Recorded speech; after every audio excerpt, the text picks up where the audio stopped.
What's up, guys? This is Coach Alex Van Houten on the Faithful Fitness Podcast. I am so excited for our conversation today. We have Dr. Deepak Ravindran joining us from, where are you right now, brother? Are you in the UK? Yes, I'm in the UK. I'm about 20 to 30 minutes west of London Heathrow for your audience. Awesome, awesome. Okay, understood. I haven't been that way yet, but when I do, I will be able to place you geographically. Now, you have an amazing list of credentials, and I want to share it for our listeners so they understand where you're coming from and who I'm getting to talk to. And then I would love to hear a little more about how you got to doing what you're doing before we get to the meat of our conversation. So I'm going to read your bio here, and everybody can follow along with me. So Professor Deepak Ravindran, who's both a professor and a doctor, like actual medical doctor, has over 25 years of experience in pain management and has trained in very prestigious tertiary institutes such as Oxford and University College London. He's worked for more than 15 years as a specialist consultant in pain medicine in the NHS and in the UK. He is one of the very few constituents in the UK who holds qualifications in musculoskeletal pain medicine and is board certified in lifestyle medicine. He lectures nationally and internationally on issues in long COVID, integrative pain medicine, and trauma-informed practice. I'm not done, but thank you for what you do. That's a big deal. He's an honorary professor at the Teesside University. He is the chief medical officer for the digital rehabilitation platform in Butros Bear in Cambridge, which focuses on supporting a patient in navigating the journey through chronic illnesses such as chronic pain and cancer rehab and menopause. He's the author of the Amazon bestseller, The Pain-Free Mindset. You can find the link to that book in the show notes below. And this book helps us in understanding all the recent advances around pain management and trauma in a trauma-informed and integrative manner. He brings the integrative, holistic approach to the bedside in caring and providing a personalized plan for his patients. He realized that going upstream and looking for underlying causes of illness and root causes is the medicine of the 21st century. He's a clinician content creator who's part of the WHO FIDES network as a trusted source of medical information, and his YouTube channel is recognized similarly for its content, and you can find that link in the show notes below. Dr. Ravindran, thank you so much for joining us today. Thank you, Alex, for having me on your season of Faithful Fitness. And it's almost as if I all wrote that stuff to give it to you. I did ask for it. I did ask for it, and we were faithful in making sure that it was spoken. But so somebody hearing that might think, okay, so this guy knows what he's talking about. But when I work with a professional, specifically with regard to the medical community, I'm always very interested in how, like, what the journey was to get there, and what the animating impetus was to taking on all of that education. And as somebody who wrestles with pain on a regular basis, I'm very grateful that you're willing to do that. But so I would love for you to help our listeners understand what made you go through that process and write your book and put out the content that you put out today. Thank you, Alex. That's a really great question, but it allows me to sort of start from the beginning, as it were. I grew up in India and I trained in undergraduate and postgraduate medicine in India. And to become a pain physician in the UK as well as in India, the general 99.9% of all pain physicians, so unlike the US, 99.9% of pain physicians in the UK and in India will have had a background of undergraduate in medicine, and then after that doing a postgraduate in anesthesiology. Mm. So that's what I did my post-graduation in. And when I finished that in India, I was interested in pain management, but not to the extent. I was more interested in the acute pain stuff, where you put people off to sleep, you block a nerve, you do things in the operating theater. And that was my interest there. And in order to get better at it, maybe get a Royal College degree, very much capitalistic. I thought if I came to the United Kingdom, got an extra qualification from the Royal College, and I went back to India, that would translate into more income for me. So it was very much with that mindset that I came here to the UK in 2003. And flash forward, I never went back to India. It's 21 years here. My family, my kids have grown up, born here, brought up, and sort of growing up here.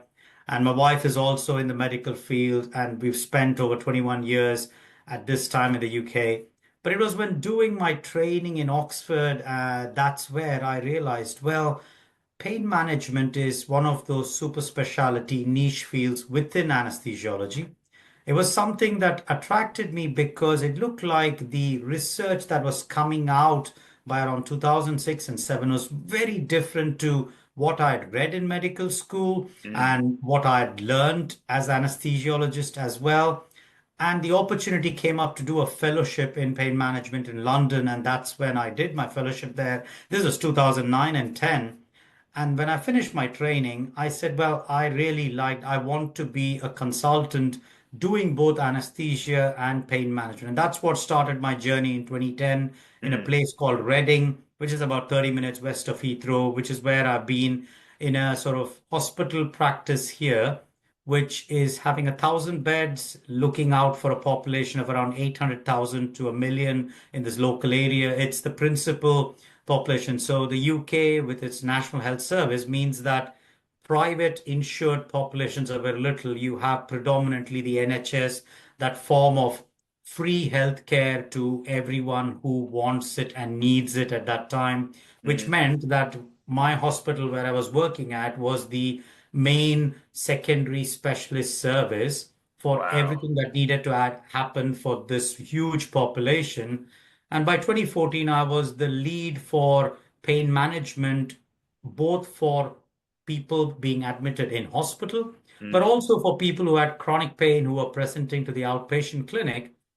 And I was starting to find this pattern wherein I was saying the same thing about what's happening when you have chronic pain. I was seeing the same patients coming to me in the chronic pain clinic. I would see them coming for surgery in the acute side. They'd have a flare up of pain and they'd be admitted to hospital and spend a couple of weeks in hospital. And this cycle was happening. I'd be doing talks to GPs and to general physicians, family practitioners, and I'd be all giving them the education or the understanding about the neuroscience of pain, about what needs to be done.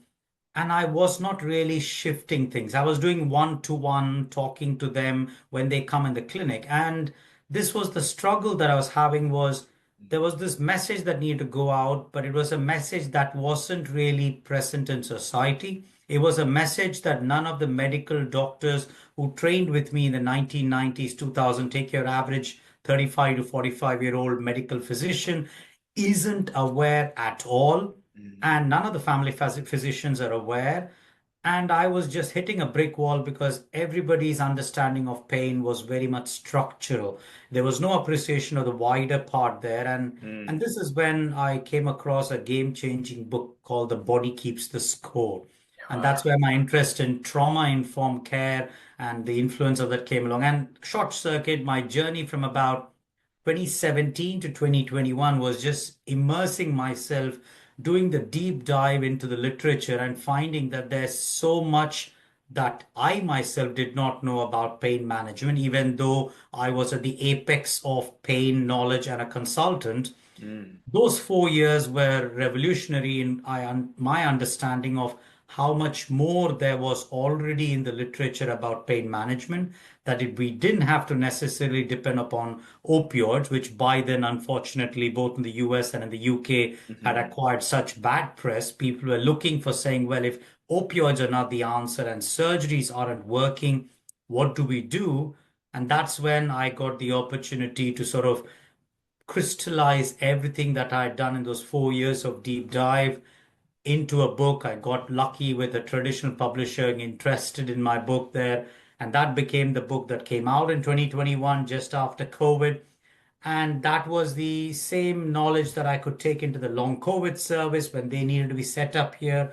I was able to set up the service. So not only was I clinically treating patients, but from a business perspective, I was helping my organization set up the community services for pain, the service for long COVID. So from a business end, I was seeing the value that we needed to get this message out, not just in terms of education, but also operationally, how do we change processes? And in some ways, the National Health Service doing things for patients meant I could set these services up with wonderful teams, but mhm, this is where I was finding myself in 2023.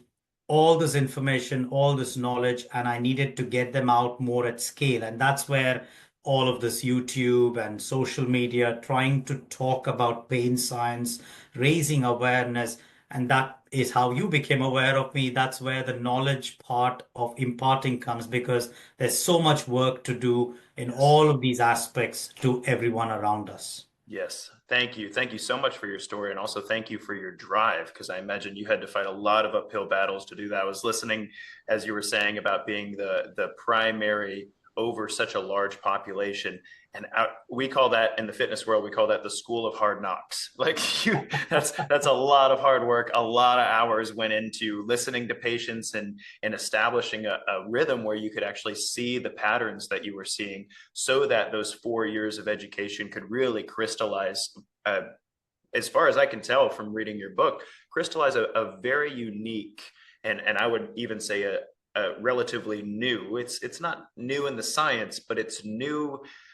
It's it's newly articulated in a way that the average person can understand in a few minutes at a time, which to me is a new thing. That's the idea of trying to integrate all of the literature around pain, trauma, and the subjective experience of suffering in the body and what we can do about that. That is in my mind, it's a game changing thing. So thank you. Before we go on, thank you for what you do and for the drive that you've had to get here.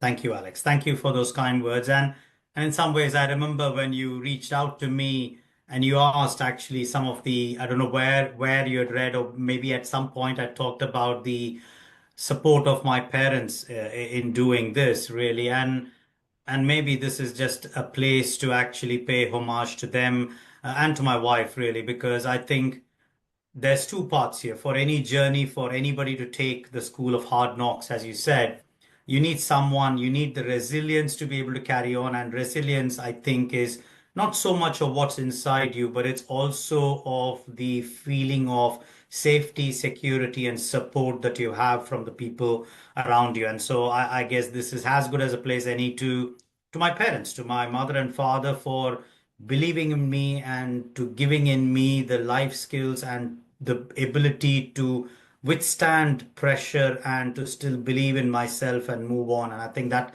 comes from a lot of what my parents did. And then presently, my wife now, for all the, I have two young children, or rather, when I was getting all these epiphany moments over the last 10 years and doing stuff, it just meant that she was willing to take that step back a little bit, being a medical doctor herself, to actually say, we've got two kids, we need to be there for our kids. So if you've got this moment to expand and do something for the wider public, we cannot not let our children Mm, suffer or be neglected in any way. And I think I've got to be immensely thankful to my wife as well for giving me the reassurance, the courage, the support to stand by my side, but also say, go ahead, fly, furl your wings. She's been the wind beneath my wings. So thank you I for love that. that. I love that. What's your wife's name, if you don't mind saying? Sharada. Sharada. What a beautiful name. Well, thank you, Sharada. We're glad to be able to share Deepak with the world today. So I want to dive into this philosophy and this message that you spoke about. You were saying, and I feel a deep resonance with this in the health and fitness community with some of the things that I've learned in my journey personally. But the idea that hey, I went to school for this. I have multiple degrees for this, and I didn't hear this message through my education. So what in the world? First of all, I want to dive into your book, but I would love you to articulate for us what is that message in a few sentences. We can get into the depth of it more in a moment, but I'd love to hear from you. What is the message that was missing from the pain management education and practice that you experienced in the first 15, 20 years of your journey? Now, and that is so critical, Alex. So it boils down to a sort of 400-year message through society and essentially about what pain was. And fundamentally, it comes down to our visceral appreciation. That sounds weird there, but we've always just been told through society and through everything that we have experienced through our families, through media, and everywhere, that when you have pain, when you experience pain, it usually is in one part of the body, and that means that there is something wrong with that part of the body. And invariably, when you get an examination done by a physician, or you get an X-ray or a CT scan or an MRI, there will be the reason for that change.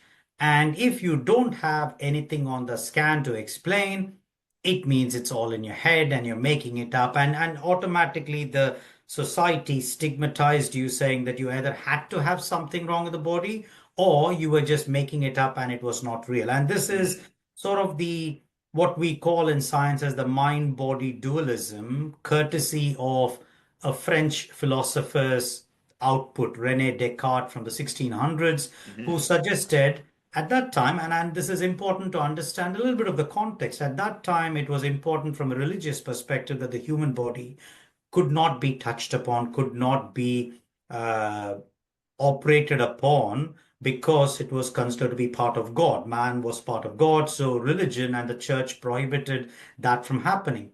And his view and his philosophy was that the mind and body are separate. So the body is separate. You could potentially take it apart and put it back together again. However, the mind would still be part of God. And because the human mind is one with God, you could do that. So that philosophy and that outlook allowed for medical advancement to progress from the 16th, 17th century. And everything that you see in the state of science that we have here is a result of that bit of reductionistic approach, wherein you could say, and indeed, the initial diagrams, pain was a sort of wire that was drawn. There was this very popular thing we were taught in medical school of a young boy with a fire near his feet, and there was a wire that would be going from his feet all the way to the back of the brain, a small gland called the pineal gland, and that effectively was the pain pathway we were taught in medical school as well. mm, It led to your understanding that pain was in the body, and as long as you could open up that part of the body, you could numb it, you could block it, you could cut it, you could repair it or stitch it back again, the pain should be gone. mhm, And that allowed for a lot of advances, but at the same time, as far as pain was concerned, it meant that it spurred a lot of medical advancements, but only medical interventions. People who do nerve blocks, or you'd get epidurals, or you get injections, or you get surgeries, maybe mhm, more surgery, surgery after surgery for your back, for your neck. But you wouldn't be going beyond that. Anything beyond that, oh, the person is all psychology making it up. But I think that is where the science, and in the last 15 years, with our ability to have fancy MRI scans that actually are able to look at how the nerves are firing, how the mm, signals are traveling in the nerve circuits in and around the brain, the spinal cord from various parts of the body and back, and the understanding that we have now around one particular nerve called the vagus nerve, our gut, our sort of healthy bacteria, the microbiome, the immune system, all of these have converged in the last 15 years to present a very compelling, different view. And mhm, what that view is essentially saying is that when you have injury or a surgery at the site of somewhere in the body, there are chemicals produced. Those chemicals get converted into electrical signals. And this initial process of conversion of any chemicals at the site of injury into an electrical signal is called nociception. That happens in everyone, and it's a biological phenomenon which is relatively constant. But mm, that is not pain. That is not pain at all. That nociceptive signal, that electrical signal, then travels in the nerves, it goes to the spinal cord, and then it goes up to the brain. And the brain then executes this very complicated, extremely fast processing of that signal. It pings the signal like a pinball machine to different parts of your brain. And these different parts of the brain have got prior models based on their previous experiences through childhood, through our entire lifespan. mhm, It builds up models of, has this pain happened before? Has this particular part of the body had a previous similar experience? What did I do at that time? The brain asks itself these questions. Have I experienced this thing before? What did I do that time? What do I need to do now? And if the sum total of all this pinging and pinballing is saying, I need to protect this person, mhm, that is when the output is going to say, let's tighten the muscle, let's do what we need to protect. And so the new appreciation is that pain experience is an output after the nociceptive signal goes up there. And the surprising thing is after some time, you don't even need to have a nociceptive signal. You don't need to have a chemical signal. As long as the algorithms and the pinging is there and the memories are there, you can still have the output of protection coming along. And Mm, that to me is the structure of the book. Basically, to say that if you separate nociception and pain, then you've got some things that you can do very well for nociception, so drugs or injections or surgeries, because that way you're interfering with the signal that's coming. You can make a difference with a tablet or an injection or a surgery. mhm. But for the experience of pain, which is all the output of the pinging and the pinballing in the brain and the spinal cord and the nervous system, you need to have a different set of strategies, and those strategies are five of them broadly. In my book, I call sort of can be categorized into five parts. Mhm. And those five parts are as important, and in fact, in chronic pain, more and more important than the medications and the injections. And that is the thesis of kind of my book, to actually say if you can bring these seven elements together, the five to dampen the nervous system and to change the pinging and the processing, and the two when you can bring it as and when you need for the nociceptive. This is the integrative trauma informed approach. And I'm happy to go into a little bit of the trauma informed later, but that was what my book is about in a few sentences. Is you have got the M for medications, you've got the I for interventions, you've got the N for the neuroscience and the stress relaxation, you've got the D for diet and nutrition, you've got S for sleep, E for exercise and movement, and T for therapy, so the mind and body. Mm. That's the acronym, the mindset. And if you can bring all this in, I have enough patients now who can become pain free, and that becomes the pain free mindset, the book. Amen. Amen. Well said. And so, for our listeners, there was a lot of what you said that I would like to, one, make sure I understand, and two, make sure that they understand. So there's there is a internal environment of mind and body that responds to the process of not pain, but injury or damage, it sounds like.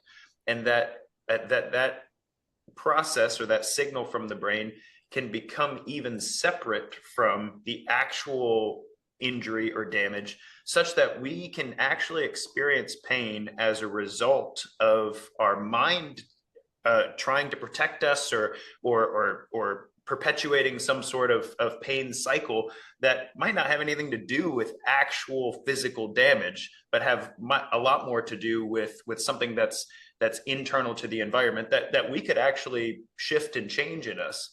Is that about right? Yes, you're right there. In fact, the only slight change I would suggest is when we say mind, it almost feels abstract. I Yes. would actually say it's the nerve circuits in the brain. So The it's a real neurological structures. Yes. biological, a neurological change that's happening at the software level. And the way to think about it is pain as a protector. The Hmm. pain is the output of the brain's decision to protect you. So therefore, the question is, it is sensing a threat. Yes. Where is it sensing the threat from? The threat can be an actual physical injury, so it can be a damage, a surgery, or whatever. But isolation can be a threat. Yes. Bullying can be a threat. Anything that the brain perceives as a danger to itself, a threat to its existence, will be something it will bring about the experience of pain. So it can be an external threat, which Hmm. is where you've got injury as one of the categories, but you've got social factors, isolation, loneliness, all the other things we think Hmm. about. It can be an internal threat. And this is where the concept of nutrition, what you eat, when you eat, how you eat, because 80 to 90% of your immune system, which is your defense army, as it were, Right. is located in and around the gut. So your internal threats can be what you put in there, because that is giving an indication to your immune system that Hmm. something threatening has landed inside. And the third way wherein the threat responses are built up over time is this concept of threats from the distant past. And this is where the adversities in childhood or traumatic experiences that we might have encountered many years ago, let's say a war-torn a war-torn strife or refugees from another time, something that might have happened 10, 15, 20 years ago in your childhood, in Mhm. your young age, as you're developing, as your immune and nervous system are growing through the ages, they are going to be looking around the environment and building up models inside your nervous system to protect you in the future. Circuits Mhm. are formed, memories are made and retained for future use at some time. And that is where we think that the third threat can happen, because a present injury here could then get interfaced and linked with a circuit that's been formed many years ago. Mhm. And this is what Bessel van der Kolk in his book, The Body Keeps a Score, talks about this war veteran who'd gone to Vietnam, who'd been involved in a lot of bombing out there, comes back, starts to live life reasonably happy in suburban America. And then 10 years later, the birth of his child and the cry of the babies activates a circuit that he'd experienced back there. And that brings on his chronic pain and intense headaches and Yes. migraines in here. So it's just appreciating that sometimes your brain is weird and wonderful and is looking out to protect you. Yeah, yeah. And so sharing just a bit of my personal story. I have Ehlers-Danlos. I have the least brutal version of it, type 3. Now Type we're 3. calling it Yeah. the hypermobile spectrum disorder. And what's really interesting in my story is I've wrestled with a lot of pain in my life, both from an acute perspective, dislocating ankles and shoulders popping out of joint and things like that because the tendons and ligaments aren't doing their job as well as they should. But also I noticed, and I didn't come across this until Roger Pennebaker's work, Dr. Pennebaker, where Experts of writing. Yeah. exactly where he explores the research regarding the writing of traumatic uh, memories Yeah. and noticing not just a decrease in incidence of actual the very first studies were like decrease of the amount of students with flu versus those who didn't get it during the flu season, but Yeah. also noticing how it actually stimulates the immune system following the bout of traumatic journaling. And so what was really interesting is for me unpacking a lot of the very difficult childhood memories that I had and writing those down.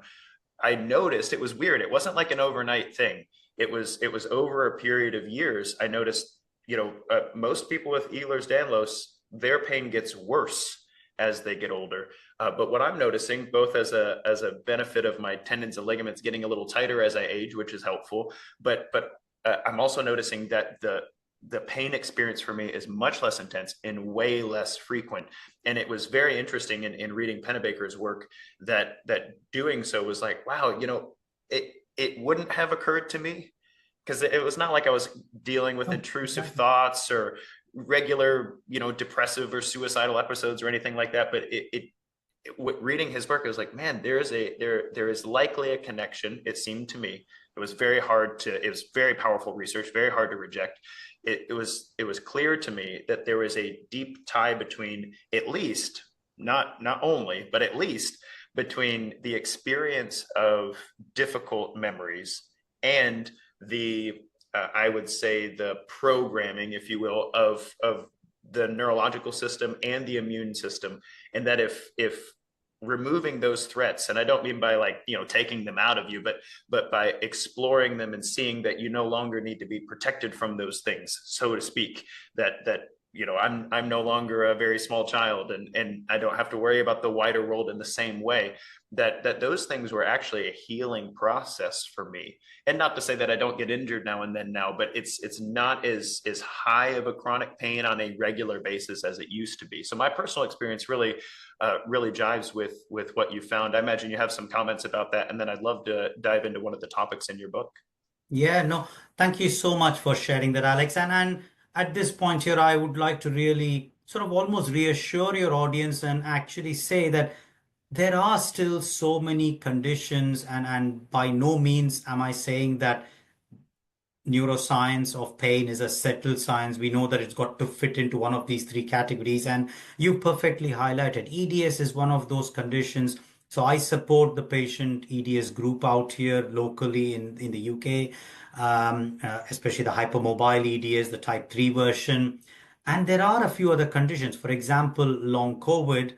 Well, what's happening to the nervous and immune system? And what's happening in EDS? Clearly, there is changes in the elasticity of the cartilage, of the ligaments, of the nervous system, because ultimately, if you think that the cartilage and the ligaments are stretchy or different, and that puts people at risk of having chronic pain earlier on by the second or third decades because stretchy it is, in some ways, I'm asking my patients to actually consider that whatever process has made the ligaments and cartilage stretchy, ultimately your nerves are made of similar kind of material. So that makes your nerve stretchy. So the kind of electrical signal jumping or processing can also get affected. So the messenger itself is at risk in conditions like EDS. So it's difficult to know, therefore, how the message then is processed in the brain and in the nervous system as well.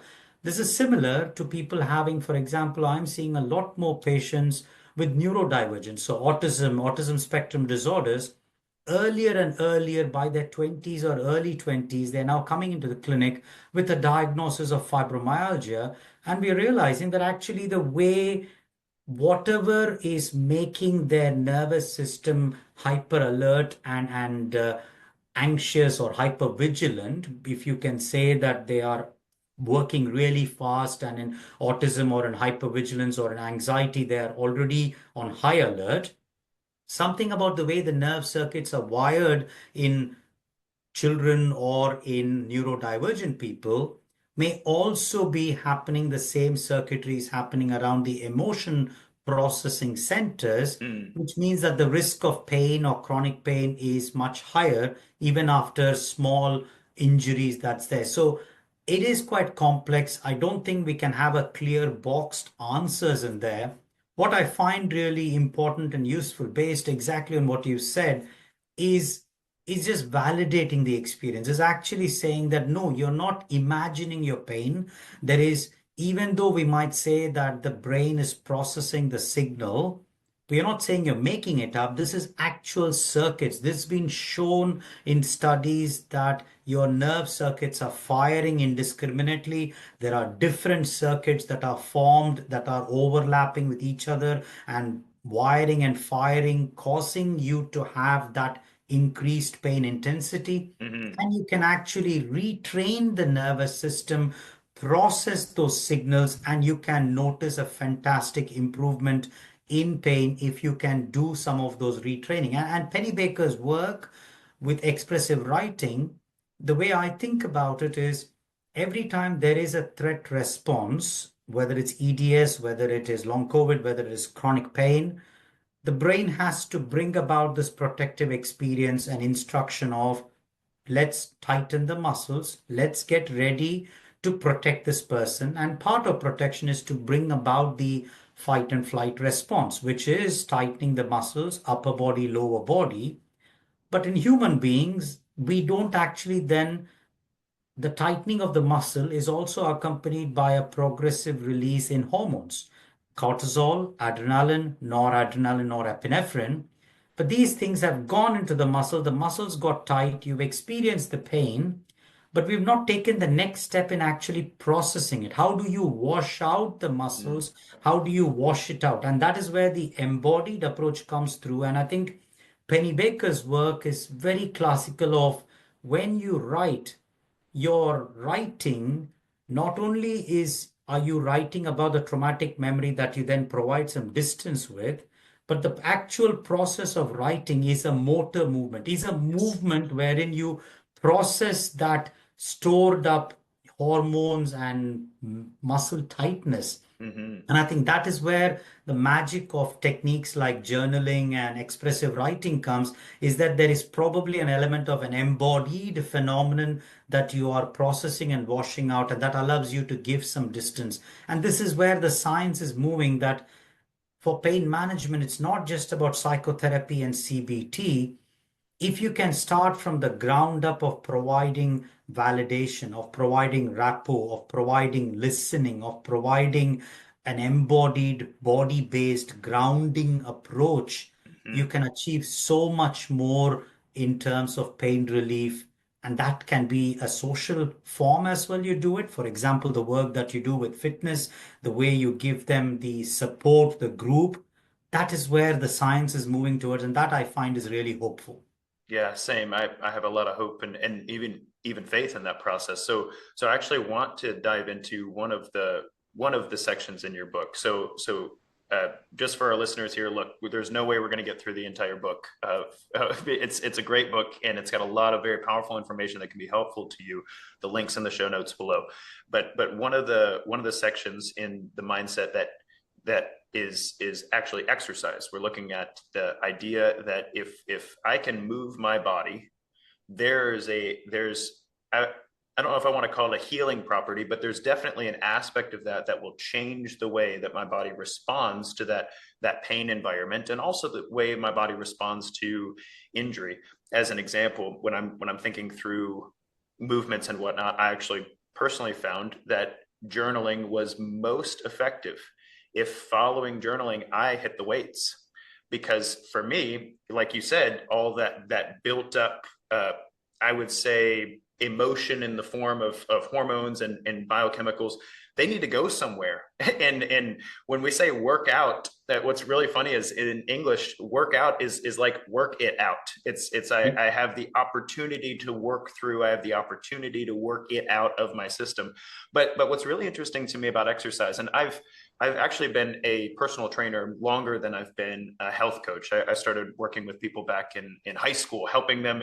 I didn't know anything about exercise. All I knew is if you ran so hard you puked, then eventually you would get faster. And so we did that a lot in ROTC. It's a no wonder that Ehlers-Danlos didn't mix with my youth. But that, but that said, what I've learned in working with clients from an exercise perspective is, especially if you experience pain, what's really interesting is when you exercise, there's a belief structure that's associated. Exercise is good, and if I do this, things will improve for me. Even if you're not great at exercising, even if you've never picked it up, even if you're deconditioned and you hate exercise, there's still that little thing in you that says you should probably do this. And so whether you go for a walk or whether you pick up some weights or you do some yoga, either way, there's this belief structure that precedes it. But then there's the physical experience of embodied stress, because that's what exercise is.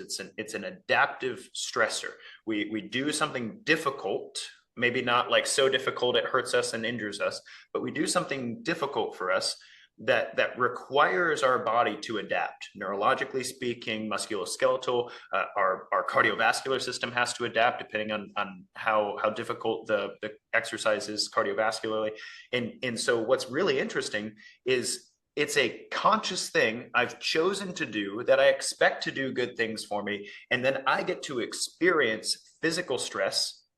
And then hopefully, if an exercise practice is intelligent, it's done in a way that allows me to recover physically and mentally and nutritionally, so that when I come back to exercise, what's interesting is all those adaptations have accumulated such that I can do a bit more this time than I did last time.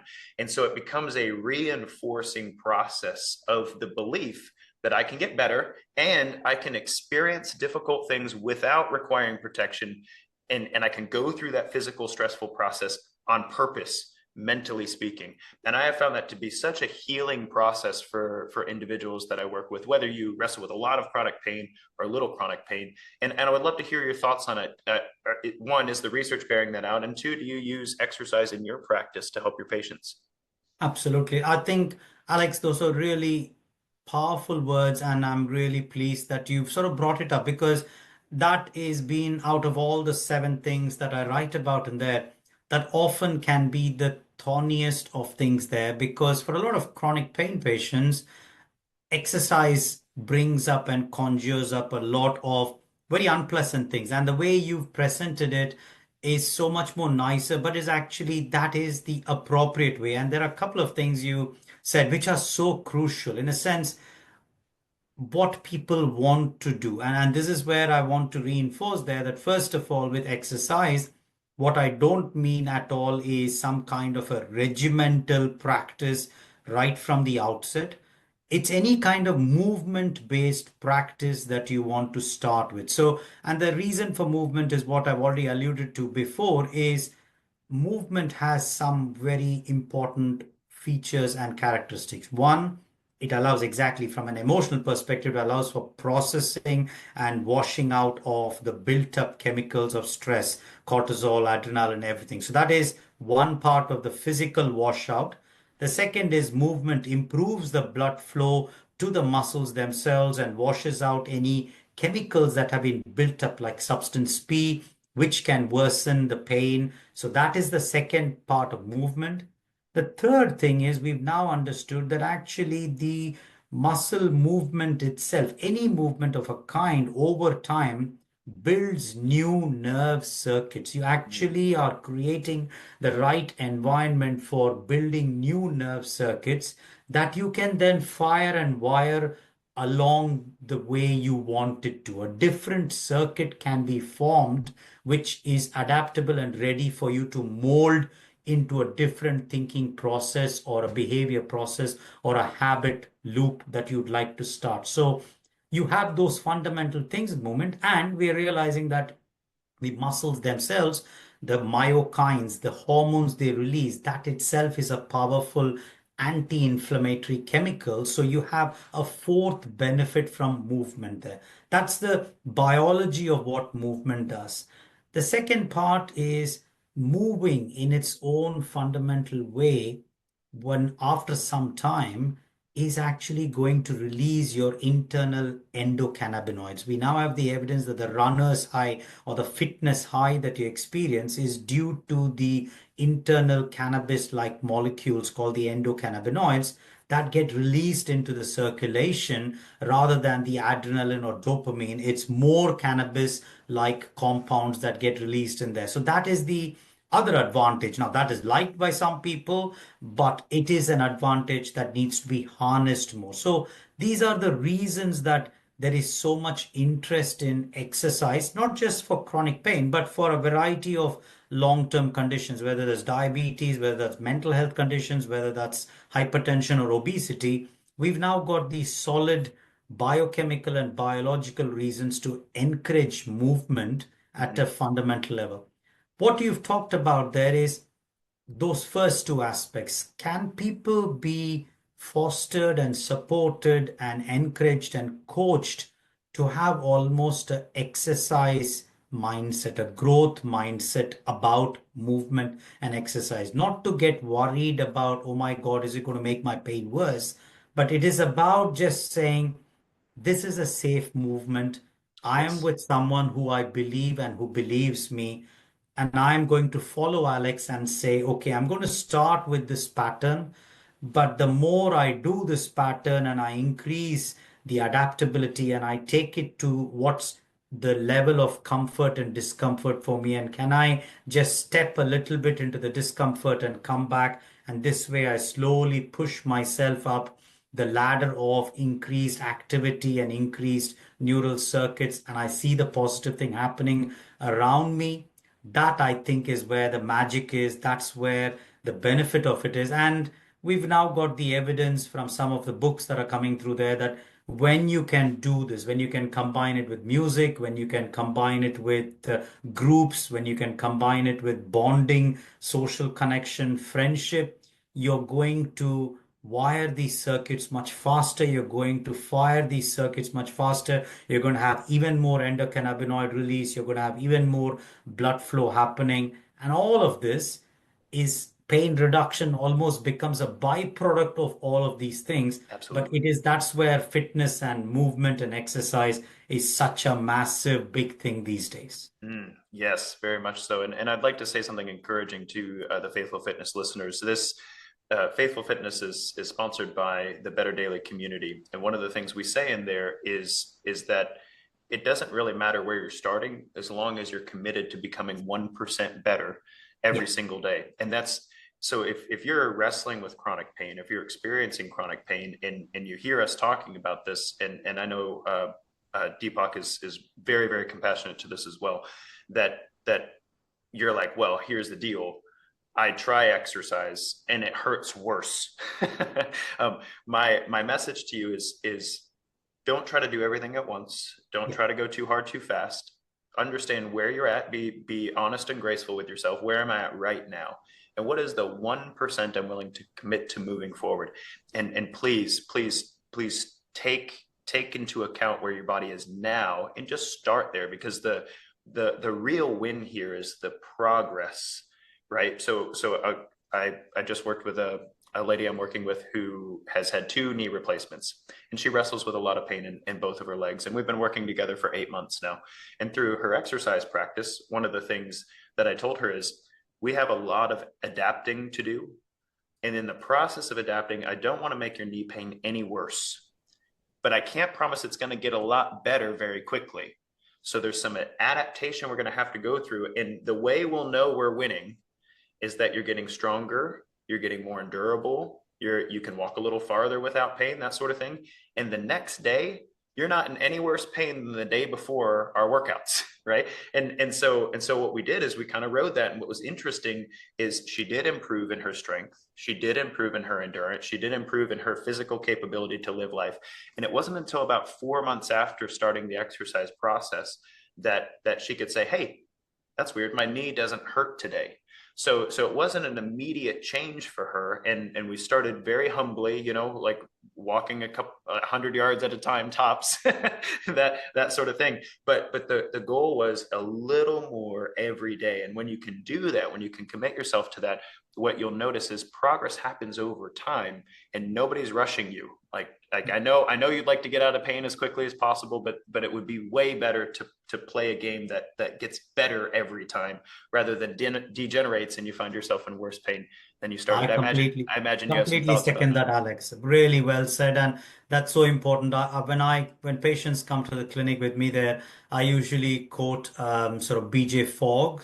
He's a behavior expert there, and he talks about his book called Tiny Habits, and in that he just talks about just small 1% changes. Even 2 minutes of a slight movement is a small start. And what we know from the biology part of it, this is where I'll go into geek, I'll try to keep the geek down there.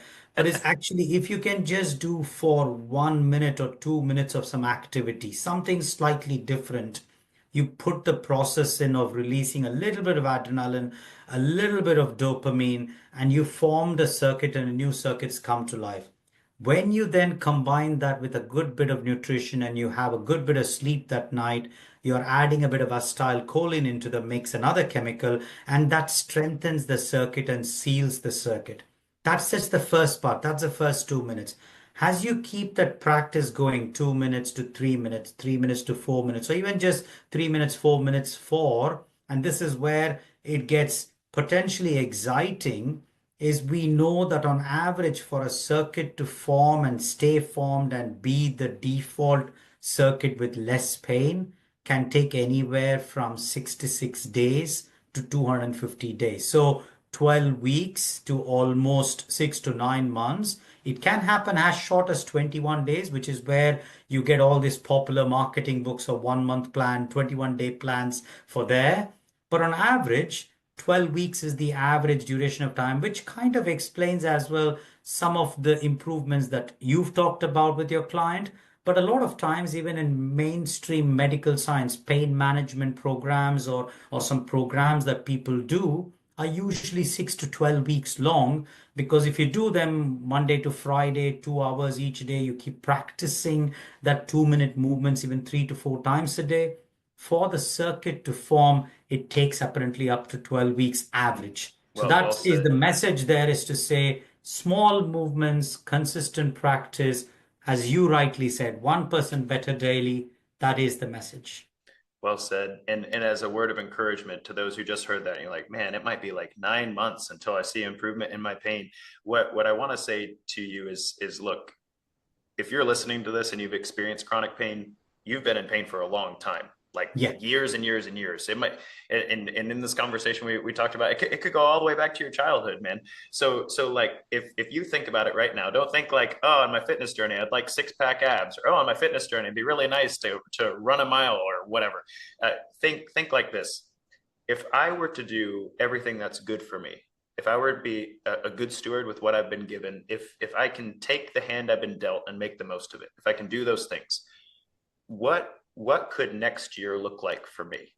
And when you think about it in that term, I know a year is a long time when you have to live your life every day, especially if you're in pain. but when you think about your life that way, what's wonderful is a 9-month runway for improving your experience with pain is so small compared to the length of time you've wrestled with pain. And I'm so sorry if you wrestle with pain, but what I'm telling you is that you can't even believe how quickly those 9 months can go by if you find yourself improving.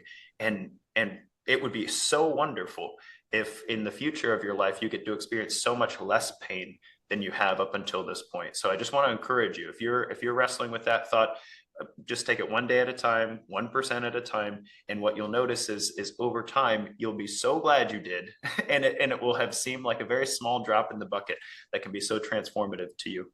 Absolutely. And that's for the next, whatever, 10, 20 years there. So is this period of 3 to 9 months worth it for what Absolutely. quality of life improvement you're going to have for the next 10, 20, 30 years of your life? Absolutely. Absolutely. And Deepak, this has been such a wonderful conversation, and I'm loath to say that we're out of time here. So I'd like to make sure that you get to share any final thoughts that you have with us, and then I'll sign us off of the Faithful Fitness Podcast. But before we do that, I just want to say thank you so much. This has been such an enlightening conversation, very enjoyable. I appreciate your demeanor, and I also appreciate your expertise. Oh, thank you so much, Alex. Really wonderful questions that allowed me to sort of go along and bring as much as possible and hopefully a lot of value to your listeners as well. Thank you once again for having me. I think I'm available and present on a lot of social media channels because I have this message on pain science education that I really want to promote and make people aware. So yes, to all your listeners, if you do want to connect with me on social media, all the channels, all the links will be there in the show notes. But wonderful to be here today. And I wish you the very best of luck in your journey, Alex, as well, and to your listeners on Awesome. Faithful Fitness. Awesome. Thank you. And to our listeners, we have his book that we talked about, The Pain-Free Mindset, in the show notes below. You can also find his YouTube channel. And then if you're an Instagram person, you can also find very, very short clips on Instagram regarding very specific aspects of pain and healing. So to our Faithful Fitness listeners, thank you so much for joining me. This has been Coach Alex Van Houten on the Faithful Fitness Podcast. Until next time, train hard and pray harder. Hey, if this episode helped you, share it with someone who needs to hear it. And don't forget to subscribe and leave us a raving review so more people can find Faithful Fitness. Oh, and my dad's new devotional is almost out now. You can grab a copy for yourself and then join our free community at Better Daily by clicking on the links in the show notes below. We all have a cross to carry, but it's lighter when we do it together. So check out both links in the show notes.